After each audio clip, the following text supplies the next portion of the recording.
Hello and welcome. Oh, what a night. On Tuesday, 4 more states went to the polls to choose their candidates for the next American president: Ohio, Texas, Vermont, and Rhode Island.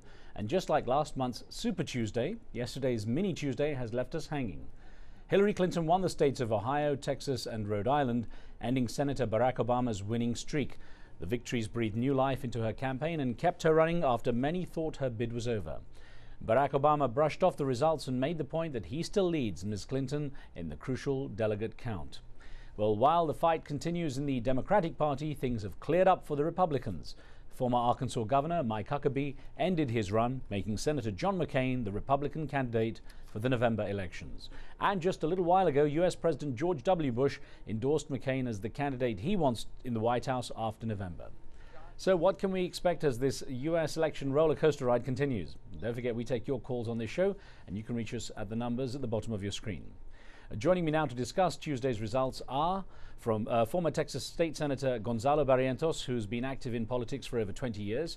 He was the first Mexican-American elected state representative in Texas and is chair of the Tejano Democrats organization. Senator Barrientos joins us from Austin, Texas. And here in Washington, D.C., we have Ralph Hallows, senior national correspondent for the Washington Times, along with James Zogby, a Democratic superdelegate who declared his pledge early in the race for Senator Barack Obama. Gentlemen, welcome to the show, all of you. And Jim Zogby, if I could start with you and ask, you're in an interesting position because you're one of those super delegates everyone's being exceptionally nice to right now. Of course, though, you did pledge your side to Barack Obama early on, and I wonder why was that? Why, as a Democrat, choose Senator Obama over Senator Clinton? Well, early on, I found his message compelling. I find him personally compelling.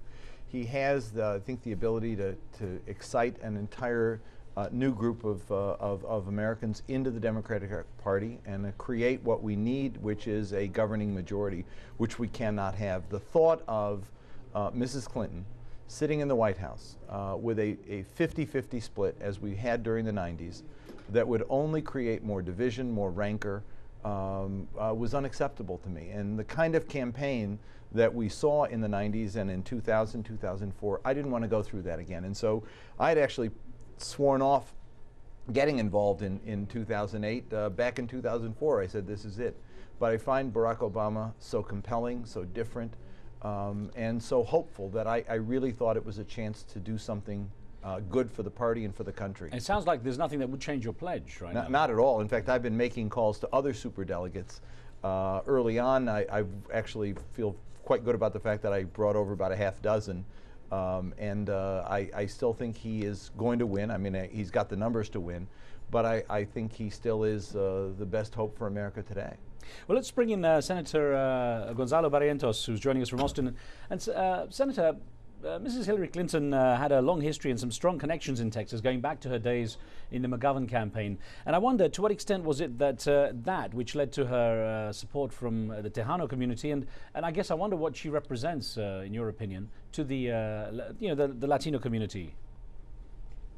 Well, first of all, you're going to hear all kind of spin from now until the end of this primary, and then, of course, until November.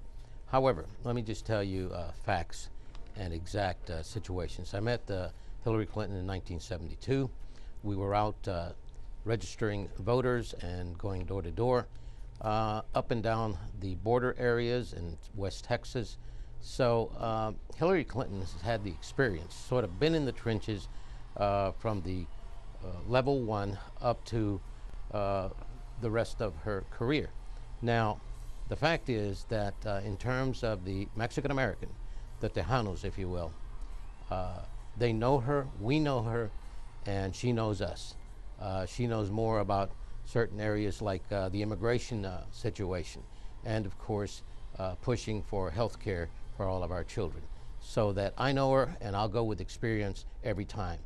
I wonder, Senator, how much did the historical differences between the African American community and the Latino community play a part in this? Oh, I think that maybe there's a little spin to that. The Tejano community here in Texas and the African American community here in Texas has, generally speaking, been together on so many issues. We've gone through so many of the same trials and tribulations in our history, so that in some cases there might have been some differences. Generally speaking, I think that we're together. In terms of this particular election, the Latino community, as you put it, the Tejano community, is sticking with loyalty and Hillary Clinton.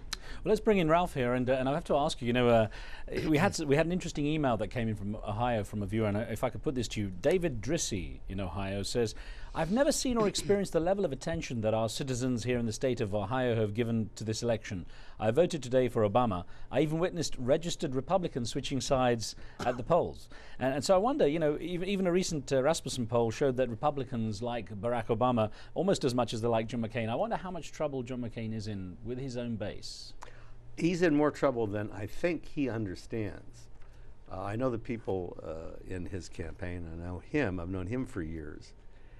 And he, not too long ago, in response to someone saying, well, look, John, what are you going to do to bring the conservatives over who are skeptical, who think you're just a liberal posing as a maverick conservative? And he said, well, we have the conservatives. I've got Governor Ridge from Pennsylvania. Well, conservatives know Ridge, who's a very nice person, as a liberal. So what conservatives shake their heads, some conservatives shake their heads about, Jim, is that maybe John doesn't get, maybe the sainted senator from Arizona really doesn't get it. So his only solution, I think, is to right now or very soon, pick someone conservatives know and trust, say like the governor of North Carolina or South Carolina, Mark Sanford. Yeah. That would reassure conservatives. But I don't hear anything out of the McCain campaign that says, yeah, we understand that. Yeah. So you think that's? I think you're right on that, and I think that John McCain has a base problem with hardline conservatives. And I would only disagree. I think he has to go a little further south, and I think Haley Barbour might be a guy that shores up his conservative credentials. Because Sanford had some problems with the tax guys too, a couple years back. But I wonder, Ralph Hallow, that who's voting for him then? Who's turning up and voting for McCain at the primaries? Well, where possible, where it's allowed, the independents. And independents, I hope there are none listening. If there are, I'm sorry. But the truth is, you don't know very much about politics, you independents. You don't follow it very much. And in the end, you don't go out and vote in great numbers. But John McCain has relied on the independent. He did it in New Hampshire in that surprise defeat of Bush in 2000. And he's in most of the contests this time around, he's relied on independents or liberal Republicans. The conservatives have been his problem. And in a close contest, that could make the difference.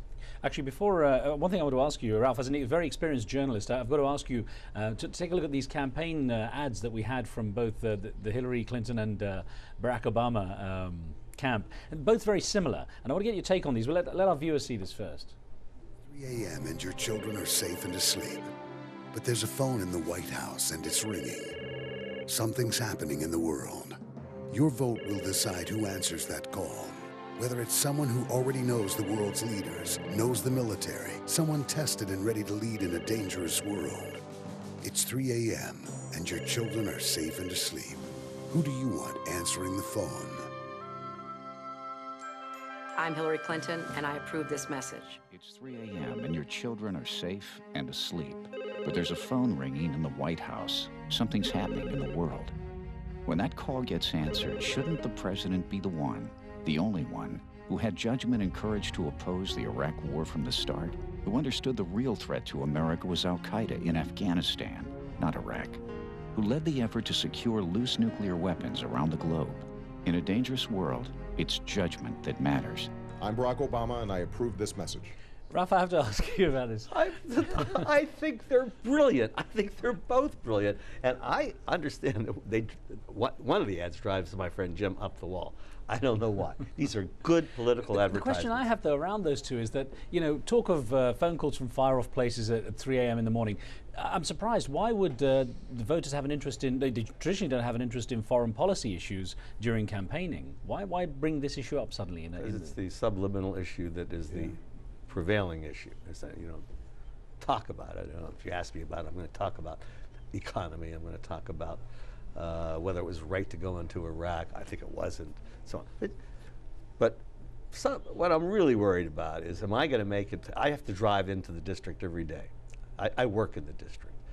If you work in a major metropolitan area, you're always thinking, is this the day that they strike? And am I going to be blown up?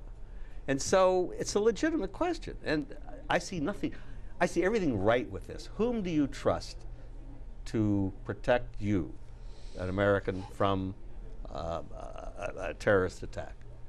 Why not ask this question? And why not do it the way Barack Obama did it, for example, and say, well, the only thing I can offer is that I wouldn't have got us into this war to begin with, which is why we're being hit, which is what that message is all about. Jim Zogby, before we take a break, a quick question to you about how strong Senator McCain's campaign position is now. I mean, it seems the Democrats, they're so at each other's throats, it leaves the door wide open for him. I mean, can the Democrats reconcile enough to at least put a united front against Senator McCain at some point? Well, I think they could have 2 weeks ago. I think that with this ad and with other cards that Mrs. Clinton played, she's opened a rift in the Democratic constituency that wasn't there before. There are now today some constituent groups, demographic groups in the Democratic Party, who now say they will not vote for Barack Obama if he's the nominee. I think he will be the nominee. He's got the votes so far, the delegates, to do it. She will either divide the Democratic Party or so wound Barack Obama to make him more vulnerable against John McCain. The danger, in other words, is that Democrats had a wounded Republican going in November. Now Democrats are going to have a wounded Democrat going against John McCain. They didn't have to have that, but Mrs. Clinton, with this ad and with others, has opened some of these wounds that I think simply make the job of the front runner more difficult in November. Well, gents, I've got many more questions for you. We're going to take a very short break here, so I'm going to ask you to stand by, and Senator Barrion to stand by as well. We take a short break and back with more on our discussion in a moment.